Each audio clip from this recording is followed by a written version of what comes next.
Hi friends, ఎలా ఉన్నారు? Welcome to నిప్పు లాంటి నిరుద్యోగి యూట్యూబ్ ఛానల్. ఇంకా మన యాప్ ఎవరైనా డౌన్లోడ్ చేసుకోకపోతే చేసుకోండి. మీకు నచ్చిన కోర్స్ తీసుకొని చదువుకోండి. ఈ వీడియోలో మనం ఎంఐఎం పార్టీ గురించి డీటెయిల్గా చూద్దామండి. అంటే అది ఏర్పడిన నాటి నుండి 2014 వరకు దానికి సంబంధించిన ముఖ్యమైన అంశాలన్నీ కూడా చూద్దాం. 2016లో ఎంఐఎంకి సంబంధించి ఒక క్వశ్చన్ వచ్చిందండి. మొన్న జరిగిన 2024లో కూడా ఒక క్వశ్చన్ వచ్చింది. ఈ రెండు క్వశ్చన్ల గురించి మనం లాస్ట్లో చూద్దాం, ఓకేనా? ఎంఐఎం పార్టీకి సంబంధించి అంత స్టోరీగా చెప్పుకునేంత ఏం లేదు. సో డైరెక్ట్గా లైన్ టు లైన్ చూసేద్దాం. ముస్లింల యొక్క విద్య, ఆర్థిక అభివృద్ధి కొరకు హైదరాబాద్లోని లోహత్ మండి, ఎక్కడండి? లోహత్ మండి వద్ద ఒక సమావేశాన్ని అయితే కొంతమంది ముస్లింలకు సంబంధించిన మేధావులు అయితే ఒక సమావేశాన్ని అయితే ఏర్పాటు చేసుకోవడం జరిగింది. ఈ సమావేశంలో తీసుకున్న నిర్ణయాల మేరకు 1927 నవంబర్ 9న ఎంఐఎం అనే రాజకీయేతర సంస్థను ఏర్పాటు చేయడం జరిగింది. ఏ రోజున అండి? 1927 నవంబర్ 9న. ఫస్ట్లో ఎంఐఎం అంటే మజ్లిస్ ఇత్తెహాదుల్ బైనుల్ ముస్లిమీన్. మజ్లిస్ ఇత్తెహాదుల్ బైనుల్ ముస్లిమీన్. కానీ 2 years తర్వాత ఈ బైనుల్ అనే పదాన్ని తీసేసి మజ్లిస్ ఇత్తెహాదుల్ ముస్లిమీన్ అని మార్చడం జరిగింది, ఓకేనా? కాబట్టి మీరు మజ్లిస్ ఇత్తెహాదుల్ ముస్లిమీన్ అనే గుర్తుంచుకోవాలి. ఇక తెలుగులో దీని పూర్తి నామం చూస్తే మహమ్మదీయ ఐక్యత సంఘం. ఎంఐఎం అనగా మజ్లిస్ ఇత్తెహాదుల్ ముస్లిమీన్, తెలుగులో మహమ్మదీయ ఐక్యత సంఘం. అయితే ఈ ఎంఐఎం అనేది రాజకీయ సంస్థ కాదు, రాజకీయేతర సంస్థ, ఓకేనా? అది గుర్తుంచుకోవాలి. ఎంఐఎం అనేది ఫస్ట్ రాజకీయేతర సంస్థ, ఆ తర్వాతే రాజకీయ సంస్థగా మారింది, ఓకేనా? ఆ తర్వాతే అది పార్టీగా మారింది, అది గుర్తుంచుకోవాలి మీరు. అయితే దీని స్థాపకుడు వచ్చేసి మహమ్మద్ నవాజ్ ఖాన్. ఎవరండి? మహమ్మద్ నవాజ్ ఖాన్ దీని స్థాపకుడు. అయితే దీనికి మొదటి అధ్యక్షుడిగా సదర్ యార్జంగ్ నియమించబడ్డాడు. ఎవరండి? సదర్ యార్జంగ్. కొన్ని పుస్తకాల్లో నవాబ్ సదర్ బహదూర్ యార్జంగ్ అని ఉంది. కొన్ని పుస్తకాల్లో సింపుల్గా సదర్ యార్జంగ్ అని ఉంటే మరికొన్ని పుస్తకాల్లో నవాబ్ సదర్ బహదూర్ యార్జంగ్ అని ఉంది. సో రెండు గుర్తుంచుకునే ప్రయత్నం చేయండి. ఈయన 1927 నుండి 1938 వరకు అధ్యక్షుడిగా వ్యవహరించడం జరిగింది. అలాగే దీని ప్రధాన కేంద్రం ఎక్కడుంది, లేదా దీని ప్రధాన కార్యాలయం ఎక్కడుంది అంటే దారుస్సలాం. ఎక్కడండి?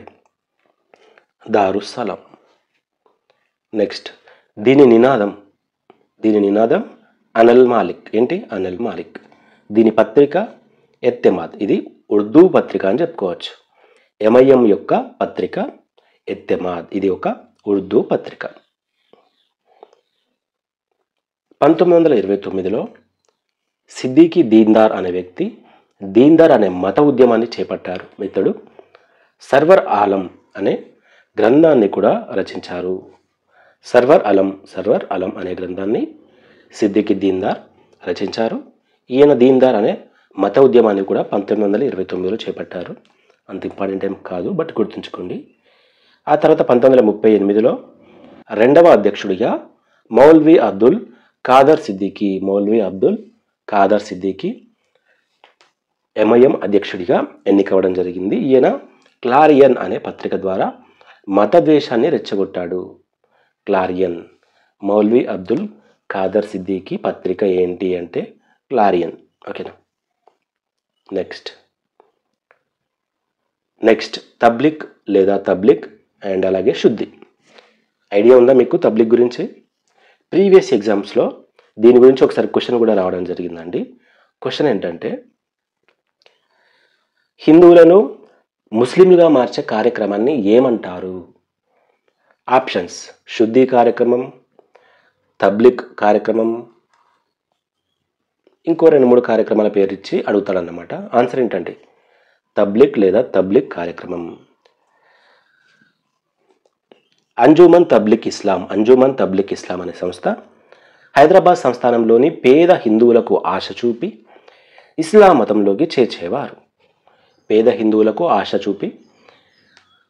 మతంలోకి చేర్చేవారు. దీనికి నిజాం యొక్క అండ కూడా ఉండేది, ఓకేనా? అప్పుడే కాదండి, ఇప్పుడు కూడా పేదోళ్ళని చూసి క్రిస్టియన్ మతానికి చేంజ్ చేస్తున్నారు.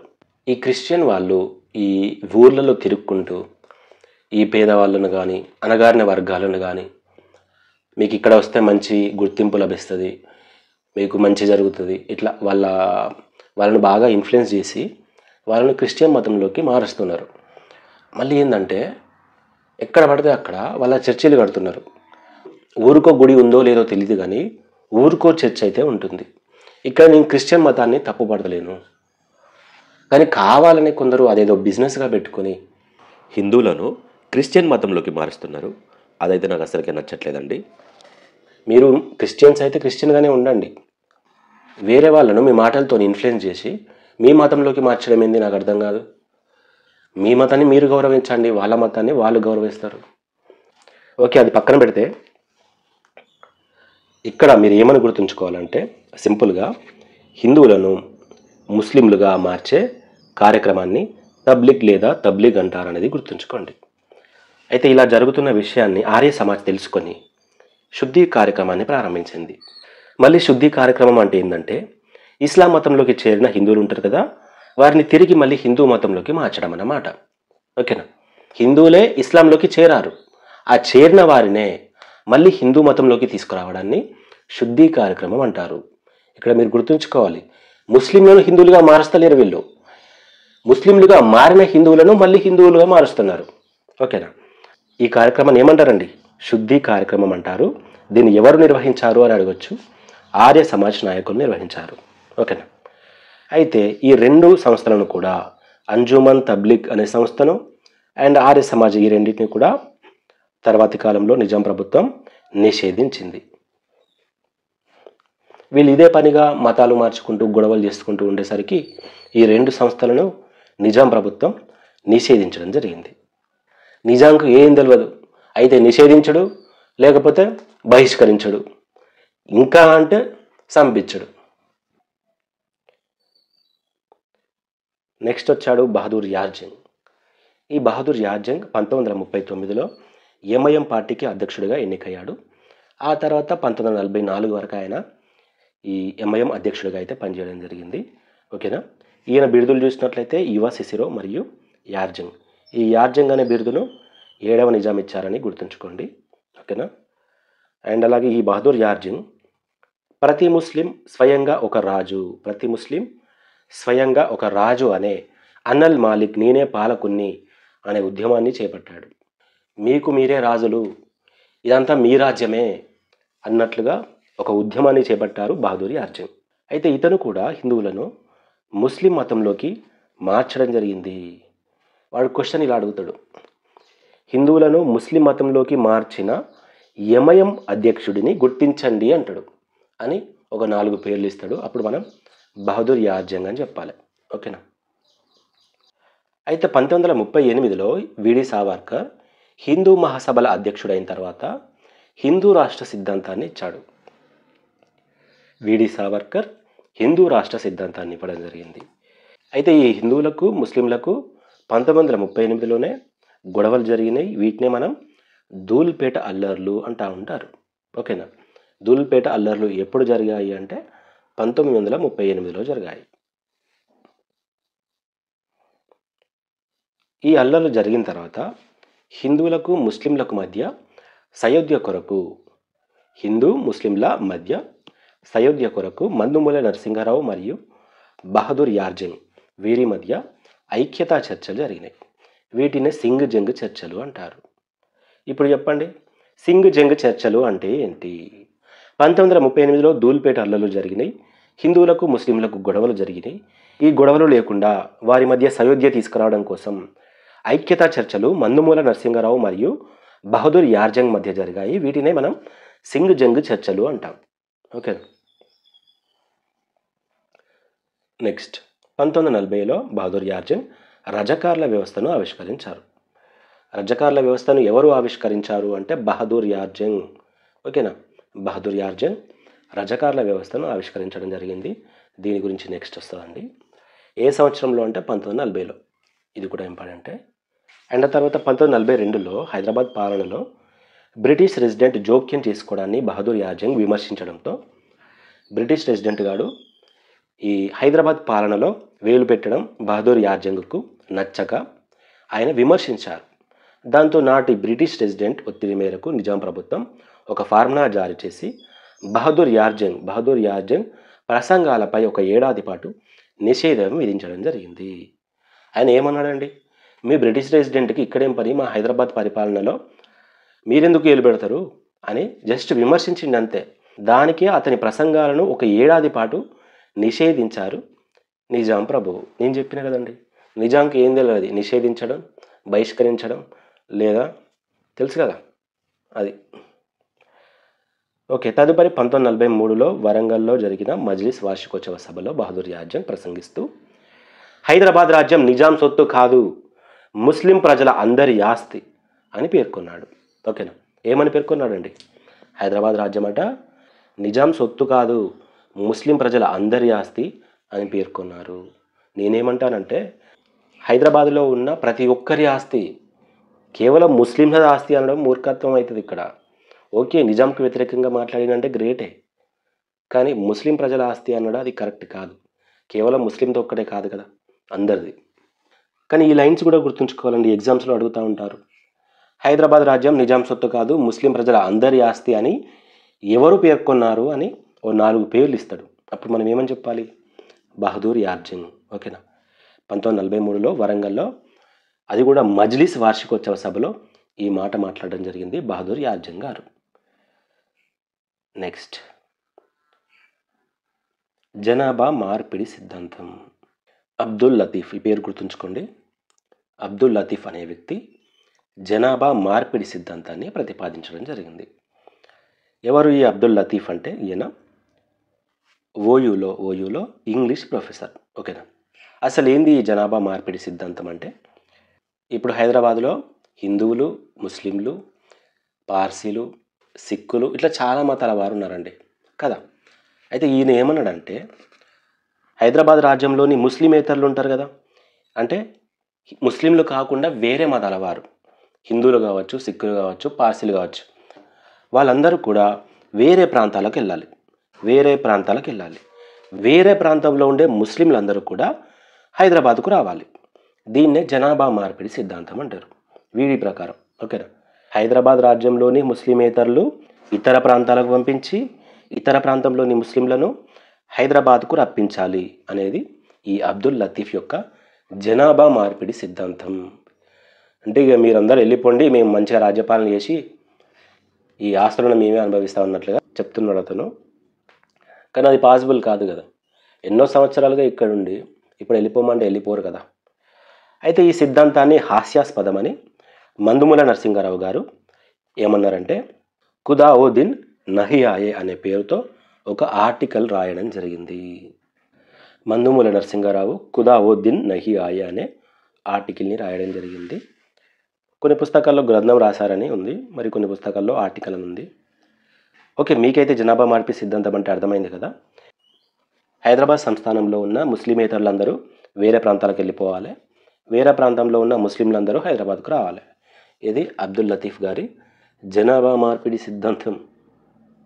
నెక్స్ట్, రజకార్ల వ్యవస్థ. రజకార్లు ఎంఐఎం సంస్థకు వాలంటీర్లను తయారు చేయాలనే ఉద్దేశంతో సయ్యద్ మహమ్మద్ హాసన్ సూచన మేరకు బహదూర్ యార్ జంగ్ 1940లో ఈ రజకార్ల వ్యవస్థను ఆవిష్కరించారు. ఓకేనా, రజకార్ల వ్యవస్థను ఎంఐఎం సంస్థకు వాలంటీర్లను తయారు చేయాలనే ఉద్దేశంతో సయ్యద్ మహమ్మద్ హాసన్ సూచన మేరకు బహదూర్ యార్ జంగ్ 1940లో రజకార్ల వ్యవస్థను ఆవిష్కరించడం జరిగింది. వాడు క్వశ్చన్ ఎలాగైనా అడుగుతాడండి, రజకార్ల వ్యవస్థ ఎప్పుడు ఏర్పడింది? 1940లో. ఎవరు ఏర్పాటు చేశారు? బహదూర్ యార్ జంగ్. ఎవరి సూచన మేరకు? సయ్యద్ మహమ్మద్ హాసన్. అసలు ఎందుకోసం ఏర్పాటు చేశారు? ఎంఐఎం సంస్థకు వాలంటీర్లను తయారు చేయాలనే ఉద్దేశంతో. ఇప్పుడు ప్రతి పార్టీకి కార్యకర్తలు ఉంటారు కదండి, వాళ్ళు ఆ పార్టీకి సంబంధించి ఏమైనా సభలు జరిగినా, ఏమైనా ర్యాలీలు జరిగినా, ఏమున్నా కూడా వాళ్ళే ముందుంటారు కదా. అలాంటి వాళ్ళే ఈ రజకార్లు అన్నమాట. ఎంఐఎంకి సంబంధించి అన్నీ కూడా ఈ రజకార్ వ్యవస్థనే చూసుకుంటుంది. అయితే ఉర్దూలో రజకార్ అనగా ఏంటి అని కూడా అడగొచ్చు. లాస్ట్ టైం కూడా అడిగిండండి ఇది. రజకార్ అనగా స్వచ్ఛంద సేవకులు లేదా శాంతి రక్షకులు. స్వచ్ఛంద సేవకులు లేదా శాంతి రక్షకులు. ఒక సామెత ఉంది చూసారా, చెప్పేవో శ్రీరంగ నీతులు, దూరేవి దొమ్మరి గొడిసెలని ఒకటి ఉంటుంది సామెత కదా. రజకార్ల వ్యవస్థ అంటే శాంతి రక్షకుల వ్యవస్థ అని ఉంది, కానీ వాళ్ళు చేసిన పనులన్నీ కూడా దుర్మార్గమైన పనులే కదా. అయితే ఈ రజకార్లకు శిక్షణ ఇచ్చే వ్యక్తిని మరకాజ్ అంటారు. మరకాజ్. 30 మంది రజకార్ల నాయకుడు ఎవరు అంటే సలార్. సలార్ అంటే ప్రభాస్ అనుకోకండి, మరి సలార్. ప్రతి తాలూకా స్థాయిలో రజకార్ల నాయకుడు సలార్-ఏ సగీర్. జిల్లా స్థాయి రజకార్ల నాయకుడు సలార్-ఏ కబీర్. హైదరాబాద్లోని రజకార్ల కేంద్ర సంస్థ అప్సర్-ఏ ఆలా. అయితే కొన్ని పుస్తకాల్లో ఏ అని కాకుండా ఈ అని ఉంది, ఓకేనా. పేర్లు కొంచెం డిఫరెంట్ ఉన్నాయండి, ఒక్కో పుస్తకంలో ఒక్కోలా రాశారు మరి. నెక్స్ట్, రజకార్ల యూనిఫామ్ ఏంటి? కాకి చొక్కా, ప్యాంటు మరియు నల్ల టోపీ. చావడానికైనా సిద్ధం కండి కానీ నిజాం ప్రభుత్వాన్ని రక్షించండి అని పిలుపునిచ్చిన ముస్లిం నాయకులు ఎవరు అంటే యామినీ జుబేరీ మరియు అబ్దుల్ రవూఫ్. ఎవరండి? యామినీ జుబేరీ మరియు అబ్దుల్ రవూఫ్. చాలామంది ఈ నినాదం చూసుడుతోనే కాసిం రజ్వీ గారు ఇచ్చింది అనుకుంటారు, కానీ కాదు కదా. చావడానికైనా సిద్ధం కండి కానీ నిజాం ప్రభుత్వాన్ని రక్షించండి అని అన్నది యామినీ జుబేరీ మరియు అబ్దుల్ రవూఫ్. నెక్స్ట్, కాసిం రజ్వీ అచ్చిందయ్య సైంటిస్ట్. ఈయనకు బిరుదు కూడా ఉన్నదట, సిద్దికీ-ఏ దక్కన్. సిద్దికీ-ఏ దక్కన్. ఈయన 1946 డిసెంబర్లో ఎంఐఎం అధ్యక్షుడయ్యాడు, ఓకేనా. ఎంఐఎం అధ్యక్షుడు ఎప్పుడైందండి? 1946లో అవ్వడం జరిగింది. గుర్తుంచుకోవాలండి, ఇది కూడా ఇంతకుముందు అడిగినట్టు ఉన్నాడు. కాసిం రజ్వీ ఏ సంవత్సరంలో ఎంఐఎం అధ్యక్షుడు అయ్యాడు అని అడిగిండు. 1946 డిసెంబర్ అని చెప్పాలి. కాసిం రజ్వీ మహారాష్ట్రలోని లాతూర్కు చెందినవాడు. కాసిం రజ్వీ మహారాష్ట్రలోని లాతూర్కు చెందినవాడు. నిజాం రాజ్యంలోని ముస్లింలచే పవిత్ర యుద్ధ యోధుడిగా, నిజాం రాజ్యంలోని ముస్లింలచే పవిత్ర యుద్ధ యోధుడిగా పిలువబడ్డాడు.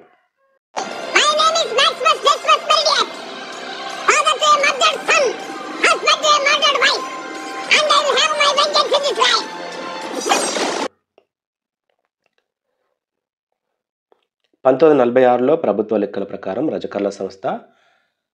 రజకార్ల సంఖ్య 50,000కు చేరుకుంది. అయితే కాసిం రజ్వీ ఈ సంఖ్యను 5 లక్షలకు పెంచనున్నట్లు ప్రకటించాడు. కాసిం రజ్వీ రజకార్లలో మహిళా విభాగంను ఏర్పాటు చేయడం జరిగింది. క్వశ్చన్ ఇలా అడుగుతారండి, 1940లో రజకార్ల వ్యవస్థ ఏర్పడింది. అయితే ఈ రజకార్ల వ్యవస్థలో మహిళా విభాగాన్ని ఎవరు ఏర్పాటు చేశారు అంటే ఏమని చెప్పాలండి? కాసిం రజ్వీ గాడు. నెక్స్ట్, 1948 మార్చి 31న కాసిం రజ్వీ దారుసలం వద్ద ఉపన్యసిస్తూ ఎర్రకోటపై అసఫ్జాహీ పథకాన్ని ఎగురవేయగలనని భారత ప్రభుత్వాన్ని హెచ్చరించడం జరిగింది. ఎగిరేయపోతే మరి ఎందుకు ఆగినావు? అంత సీన్ లేదు నీకు అక్కడ. భారత ప్రభుత్వ సైన్యాన్ని చూసినావా? 4 రోజులకే నిజాం ప్రభుత్వం లొంగిపోవడం జరిగింది కదా. నెక్స్ట్, ఆపరేషన్ పోలో కూడా చెప్తా, అప్పుడు వాటిని డీటెయిల్గా చూద్దాం. ఎర్రకోటపై అసఫ్జాహీ పథకాన్ని ఎగురవేయగలనని భారత ప్రభుత్వాన్ని హెచ్చరించిన ముస్లిం నాయకుడు ఎవరు లేదా ఎంఐఎం అధ్యక్షుడు ఎవరు అంటాడు. ఏమని చెప్పాలండి? కాసిం రజ్వీ, ఓకేనా. ఎప్పుడు అంటే 1948 మార్చి 31న.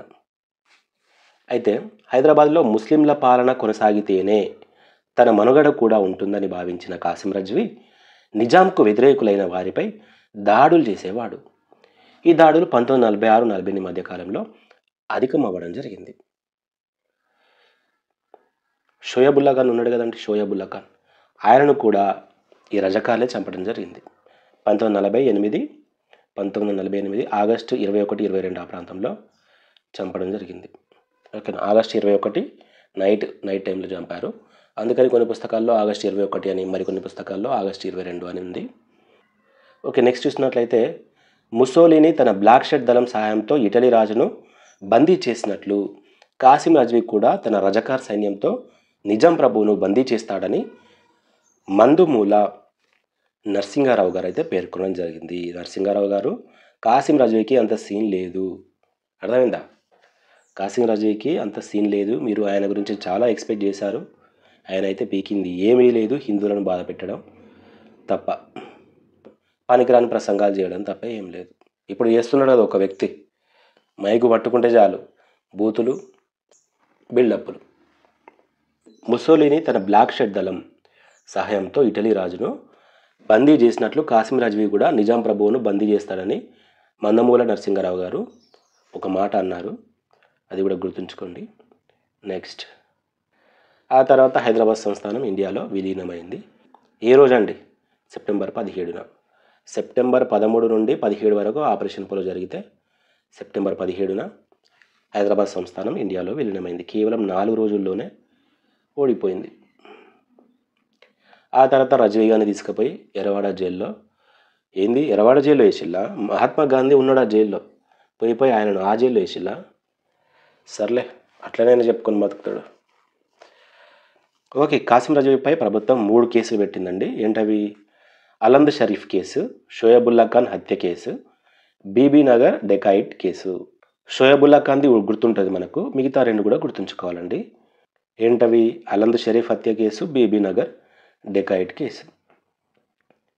ఆ తర్వాత 1952-55 మధ్య హైదరాబాద్లోని ముస్లింలు గైర్ముల్కీ ఉద్యమంలో పాల్గొన్నారు.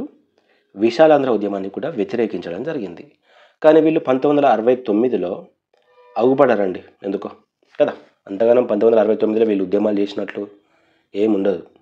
అయితే ఆ తర్వాత కాసిం రజ్వీ 1957లో జైలు నుండి విడుదలైన తర్వాత అబ్దుల్ వాహిద్ ఓవైసీని ఎంఐఎం అధ్యక్షుని చేసి పాకిస్తాన్కి పారిపోయిండు. ఓకేనా? ఆ తర్వాత ఈ అబ్దుల్ వాహిద్ ఓవైసీ ఉన్నాడు కదా, ఆయన ఎంఐఎం అధ్యక్షుడు అయింది కదా. అయిన తర్వాత ఎంఐఎంను ఏఐఎంఐఎంగా మార్చాడు, ఆల్ ఇండియా ఎంఐఎంగా మార్చడం జరిగింది. ఎంఐఎం పార్టీని ఆల్ ఇండియా ఎంఐఎంగా ఎవరు మార్చారు అంటే అబ్దుల్ వాహిద్ ఓవైసీ అని చెప్పాలి. అయితే ఈయన అధ్యక్షుడు అయినప్పటి నుండి మలిదశ ఉద్యమం వరకు తెలంగాణ ఏర్పాటును ఎంఐఎం అయితే వ్యతిరేకించడం జరిగింది. ఓకేనా? అంటే వీళ్ళు 1969 ఉద్యమంలో లేరని చెప్పుకోవచ్చు. తదుపరి ఈయన తర్వాత సలావుద్దీన్ ఓవైసీ అధ్యక్షుడయ్యాడు. ఈయన గురించి ఏమన్నా 2024 గ్రూప్ 2 పేపర్ 4లో క్వశ్చన్ వచ్చింది. ఏమని వచ్చిందంటే, ఏ సంస్థ ఏర్పాటు చేసిన సమావేశంలో ఎంఐఎం అధినేత సలావుద్దీన్ ఓవైసీ పాల్గొన్నారు అని అడిగాడనమాట. ఏ సంస్థ అండి? ఎవరికైనా ఐడియా ఉందా? తెలంగాణ సంఘర్షణ సమితి అనే ఒక సంస్థలో ఆయన పాల్గొని తెలంగాణ రాష్ట్ర ఏర్పాటును అయితే డిమాండ్ చేయడం జరిగింది. ఓకేనా? అండ్ అలాగే మనం 1969 ఉద్యమం చూసినప్పుడు తెలంగాణ పరిరక్షణ కమిటీ కాడ కూడా సలావుద్దీన్ ఓవైసీ సభ్యుడు అన్నట్లుగా చూస్తాం. ఎందుకైనా మంచిది, ఇది కూడా గుర్తుంచుకోండి. ఓకేనా? నెక్స్ట్, అయితే ఈయన చనిపోయిన తర్వాత మళ్ళీ అసదుద్దీన్ ఓవైసీ వచ్చాడు. సలావుద్దీన్ ఓవైసీ ఒక్కసారి తెలంగాణకు సపోర్టివ్గా మాట్లాడాడు, తెలంగాణను డిమాండ్ చేశాడు. ఏ సంస్థలో ఉన్నప్పుడు అంటే తెలంగాణ సంఘర్షణ సమితి. అయితే ఈయన మరణించిన తర్వాత ఎంఐఎం పార్టీ పగ్గాలు ఎవరు చేపట్టడం జరిగింది అంటే అసదుద్దీన్ ఓవైసీ. ఈయన తెలంగాణను వ్యతిరేకించాడు. ఓకేనా? కథం. ఇక వీళ్ళు ఎప్పుడు తెలంగాణను సపోర్ట్ చేయలేదండి. చివరకు పార్లమెంటుకి వెళ్ళినప్పుడు కూడా సపోర్ట్ చేయలేదు, కేవలం సవరణలు మాత్రమే సూచించాడు తప్ప ఓకే తెలంగాణ రాష్ట్రాన్ని ఏర్పాటు చేయండి అని సపోర్ట్ అయితే చేయలేదు. నెక్స్ట్, 2009 డిసెంబర్ 7న కేసీఆర్ నిరాహార దీక్ష చేశాడు కదా. సో దానికి రోషయ్య గారు ఒక అఖిలపక్ష సమావేశాన్ని ఏర్పాటు చేసి అన్ని పార్టీల వాళ్ళని కూడా పిలిస్తే అప్పుడు ఏమైందంటే ఎంఐఎం మరియు సిపిఎం ఈ 2 పార్టీలు తప్ప అన్ని పార్టీలు కూడా తెలంగాణకు మద్దతు ఇచ్చినాయి. ఎంఐఎం పార్టీ ఏమందంటే తెలంగాణ అంశంపై తమ పార్టీలో చర్చించి ప్రకటిస్తామని పేర్కొంది, అంటే సపోర్ట్ చేయలేదు. నెక్స్ట్, 2010 జనవరి 5న చిదంబరం మళ్ళొక అఖిలపక్ష సమావేశాన్ని ఏర్పాటు చేసిండు. ఓకేనా? 2010 జనవరి 5న కేంద్ర హోంమంత్రి చిదంబరం ఒక అఖిలపక్ష సమావేశాన్ని ఏర్పాటు చేసి ఈ ఆంధ్రప్రదేశ్లో ఉన్న అన్ని పార్టీలను ఆహ్వానించడం జరిగింది. అయితే ఎంఐఎం పార్టీ నుండి అసదుద్దీన్ ఓవైసీ మరియు అక్బరుద్దీన్ ఓవైసీ హాజరయ్యారు. హాజరై ఎంఐఎం పార్టీ ఏమంది? రాష్ట్రంలో ఏర్పడ్డ గందరగోళ పరిస్థితిని చక్కదిద్దాలని ప్రతిపాదించింది. సిపిఎం మరియు ఎంఐఎం ఈ రెండు కూడా తెలంగాణపై కాంగ్రెస్ నిర్ణయం చెప్పాలని కోరడం జరిగింది. మీ అభిప్రాయం ఏంది చెప్పండ్రా అని కాంగ్రెస్ పిలిస్తే కాంగ్రెస్ నిర్ణయం ఏంది అని వీళ్ళు కోరుతున్నారు. ఏ మనసులో ఏందో. నెక్స్ట్ మళ్ళీ 2010 ఫిబ్రవరి 3 అనుకుంటా శ్రీకృష్ణ కమిటీని ఏర్పాటు చేశారు. ఏర్పాటు చేస్తే శ్రీకృష్ణ కమిటీ హైదరాబాద్కి వచ్చి అందరి అభిప్రాయాలు తెలుసుకున్నది. ఎంఐఎం పార్టీ నుండి అసదుద్దీన్ ఓవైసీ, అక్బరుద్దీన్ ఓవైసీ కూడా శ్రీకృష్ణ కమిటీని కలిసి ఆయన సమైక్యాంధ్రకైతే మద్దతు ఇవ్వడం జరిగింది. ఒకవేళ మీరు రాష్ట్రాన్ని విభజిస్తే రాయల తెలంగాణ రాష్ట్రాన్ని ఏర్పాటు చేయాలని శ్రీకృష్ణ కమిటీకి వినతి పత్రం అయితే ఇవ్వడం జరిగింది. ఎందుకు మరి రాయల తెలంగాణ అంటాడు అంటే రాయలసీమలో కొంతమంది ముస్లింలు ఉన్నట్టున్నారు, అందుకని రాయల తెలంగాణ అన్నాడు. ఓకేనా, అంతకు మించి ఏం లేదు అక్కడ. మీరైతే గుర్తుంచుకోండి, రాయల తెలంగాణను ఏర్పాటు చేయాలని శ్రీకృష్ణ కమిటీకి ఎవరు వినతి పత్రం ఇచ్చారు లేదా ఎవరు రిక్వెస్ట్ చేశారు, ఎవరు ప్రతిపాదించారు అంటే ఎంఐఎం పార్టీ. నెక్స్ట్ మళ్ళొక అఖిలపక్ష సమావేశం 2012 డిసెంబర్ 28న జరిగింది. 2012 డిసెంబర్ 28న జరిగింది. ఎవరి అధ్యక్షతన అంటే సుశీల్ కుమార్ షిండే. అప్పుడు ఈయనే హోంమంత్రిగా ఉన్నారు కాబట్టి ఆయన అధ్యక్షతనే జరిగిందనమాట. 2012 డిసెంబర్ 28న సుశీల్ కుమార్ షిండే అధ్యక్షతన ఒక అఖిలపక్ష సమావేశాన్ని ఏర్పాటు చేసి మళ్ళీ ఆంధ్రప్రదేశ్లో ఉన్న పార్టీలన్నీ ఆహ్వానించడం జరిగింది. అప్పుడు అసదుద్దీన్ ఓవైసీ మరియు అక్బరుద్దీన్ ఓవైసీ ఇద్దరు వెళ్ళి అప్పుడు కూడా స్పష్టంగా తెలంగాణను వాళ్ళు సపోర్ట్ చేయలేదు, వ్యతిరేకించలేదు. అలాగని సమైక్యాంధ్రను కూడా వీళ్ళు సపోర్ట్ చేయలేదు. శ్రీకృష్ణ కమిటీ అప్పుడో సమైక్యాంధ్రను సపోర్ట్ చేసిళ్ళు, బట్ 2012 నాటికి సమైక్యాంధ్రను కూడా వీళ్ళు అనుకూలంగా అయితే మాట్లాడలేదు. ఓకేనా. ఓకే, నెక్స్ట్ చూడండి. 2014 జనవరి 6న అసెంబ్లీ సమావేశంలో బిల్లుపై చర్చ ప్రారంభమైందా లేదా అని అక్బరుద్దీన్ ఓవైసీ అడగగా స్పీకర్ నాదెండ్ల మనోహర్ చర్చ ప్రారంభమైందని చెప్పడం జరిగింది. ఇది ఇంపార్టెంట్ కాదు కానీ ఎంఐఎంకి సంబంధించింది కదా అని యాడ్ చేసిన. ఇక పార్లమెంట్లో ఆంధ్రప్రదేశ్ రాష్ట్ర పునర్వ్యవస్థీకరణ చట్టం ఆమోదం సందర్భంగా తెలంగాణ ప్రాంతం నుంచి చర్చల్లో పాల్గొని సవరణలు ప్రతిపాదించిన పార్లమెంట్ సభ్యుడు అసదుద్దీన్ ఓవైసీ. ఓకేనా, ఇది ఎందుకు యాడ్ చేసిన అంటే ఇది 2016లో అడిగిండు. ఇక్కడ చూపిస్తారు చూడండి. పార్లమెంట్లో ఆంధ్రప్రదేశ్ రాష్ట్ర పునర్వ్యవస్థీకరణ చట్టం ఆమోదం సందర్భంగా తెలంగాణ ప్రాంతం నుంచి చర్చల్లో పాల్గొని సవరణలు ప్రతిపాదించిన పార్లమెంట్ సభ్యుడు ఎవరు అని అడిగాడు. ఎవరండి? అసదుద్దీన్ ఓవైసీ. మొన్న 2024లో ఈ క్వశ్చన్ వచ్చింది, ఆల్రెడీ చూసినాం ఇది మనం.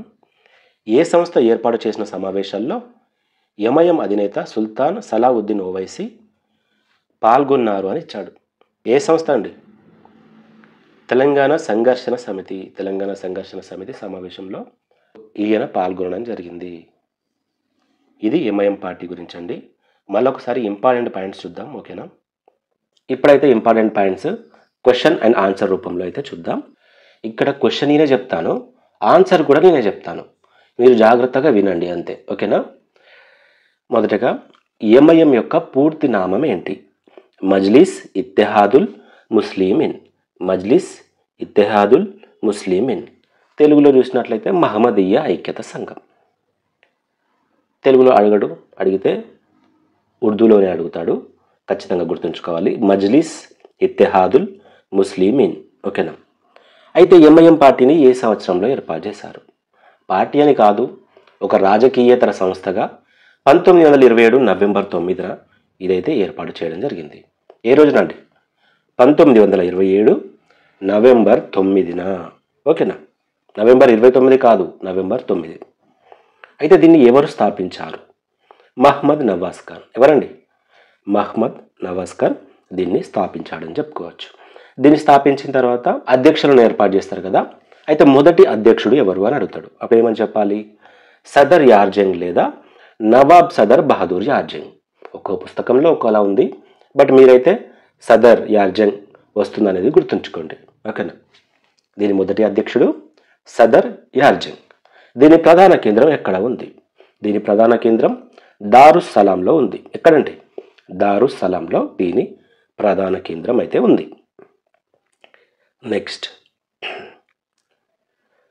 అసలు తబ్లిక్ లేదా తబ్లిగ్ అంటే ఏంటి? హిందువులు ఉంటారు కదండి, ఈ హిందువులను ముస్లిం మతంలోకి మార్చడాన్ని తబ్లిక్ లేదా తబ్లిగ్ అంటారు.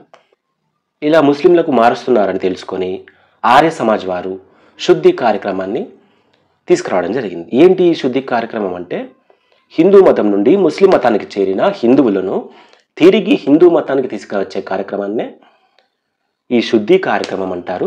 అయితే దీన్ని ఎవరు ప్రారంభించారు అని అడుగుతాడు. ఎవరంటే ఏం చెప్పాలండి? ఆర్య సమాజ్ వారు. ఆర్య సమాజ్ వారు హైదరాబాద్లో శుద్ధి కార్యక్రమాన్ని నిర్వహించి ముస్లింలుగా మారిన హిందువులను తిరిగి మళ్ళీ హిందువులుగా మార్చడం జరిగింది. నెక్స్ట్ చూసినట్లయితే, బహదూర్ యార్జంగ్ ఏ సంవత్సరంలో ఎంఐఎం అధ్యక్షుడయ్యాడు? 1939లో. ఏ సంవత్సరం వరకు ఆయన పనిచేశారు? 1944 వరకు. ఓకేనా. ఈయన కాలంలో సింగ్ జంగ్ చర్చలు జరిగాయి. అసలు సింగ్ జంగ్ చర్చలు అంటే ఏంటి? సింగ్ జంగ్ చర్చలు అంటే హిందూ ముస్లింల మధ్య సయోధ్య కొరకు మందమూల నరసింహారావు మరియు బహదూర్ యార్జంగ్ వీరి మధ్య ఐక్యతా చర్చలు జరిగాయి. వీటిని సింగ్ జంగ్ చర్చలు అంటారు. నెక్స్ట్, రజకాల వ్యవస్థను ఎవరు స్థాపించడం జరిగింది అంటే బహదూర్ యార్జంగ్ స్థాపించడం జరిగింది. ఏ సంవత్సరంలో స్థాపించడం జరిగింది? 1940లో. రజకార్ల వ్యవస్థను బహదూర్ యార్జంగ్ 1940లో స్థాపించడం జరిగింది.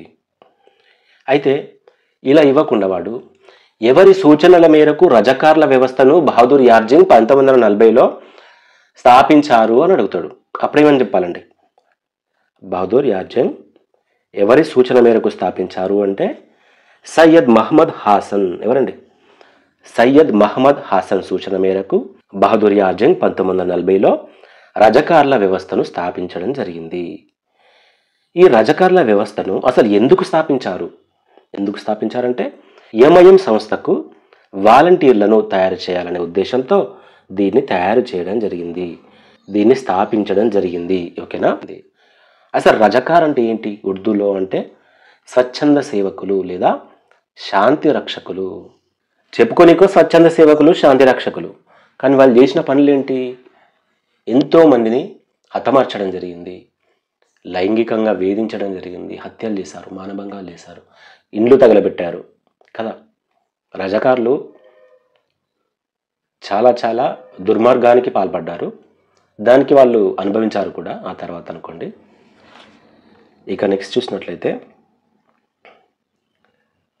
చావడానికైనా సిద్ధం కాండి కానీ నిజాం ప్రభుత్వాన్ని రక్షించండి అని ఎవరు పిలుపునిచ్చారు? చాలామంది ఏమనుకుంటారంటే కాసిం రజ్వీ అనుకుంటారు, కానీ కాసిం రజ్వీ కాదు. ఎవరండి? యామినీ జుబేరీ మరియు అబ్దుల్ రవూఫ్. యామినీ జుబేరీ మరియు అబ్దుల్ రవూఫ్. నెక్స్ట్, ఇక్కడ ఒకటి మిస్ అయినాం మనం. జనాభా మార్పిడి సిద్ధాంతాన్ని ఎవరు ప్రతిపాదించారు? Direct question. నిజాం కాలంలో జనాభా మార్పిడి సిద్ధాంతాన్ని ఎవరు ప్రతిపాదించారు అంటాడు.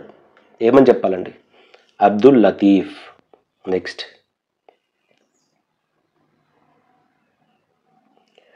కాసిం రజ్వీ. ఈ పెద్ద మనిషి ఎప్పుడు ఎంఐఎం అధ్యక్షుడయ్యాడు? 1946లో అధ్యక్షుడవ్వడం జరిగింది.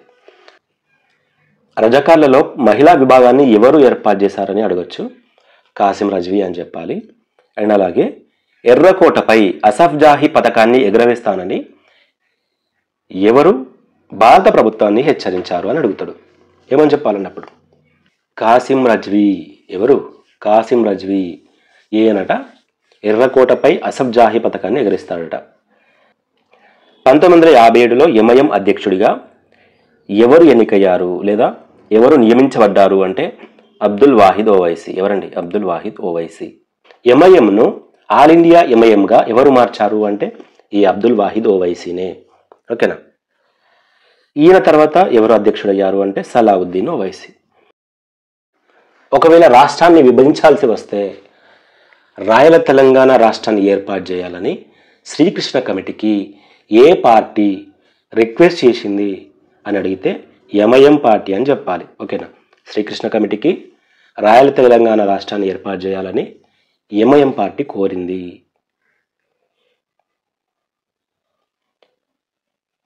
అయితే పార్లమెంట్లో బిల్లు పెట్టింది కదా, బిల్లు పెట్టినప్పుడు చర్చల్లో పాల్గొని తెలంగాణను వ్యతిరేకించకుండా కేవలం సవరణలు మాత్రం ప్రతిపాదించింది ఎవరు అంటే అసదుద్దీన్ ఓవైసీ.